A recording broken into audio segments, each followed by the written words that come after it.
আসসালামু আলাইকুম। আজকে আমরা শিখব বিভিন্ন হামাগুড়ি দেওয়া প্রাণীর নাম, ক্রাউলিং অ্যানিম্যাল নেম। এটা হলো সাপ, ইংরেজিতে বলে স্নেক। এটা হলো টিকটিকি, টিকটিকি ইংরেজিতে বলে লিজার্ড। এটা হলো কচ্ছপ, ইংরেজিতে বলে টার্টেল।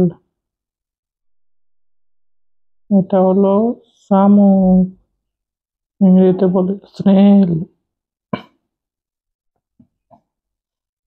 এটা হলো কেঁচো, ইংরেজিতে বলে আর্থওয়ার্ম।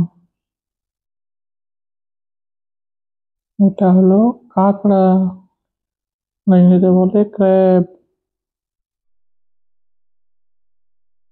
এটা হলো ব্যাঙ, ইংরেজিতে বলে ফ্রগ।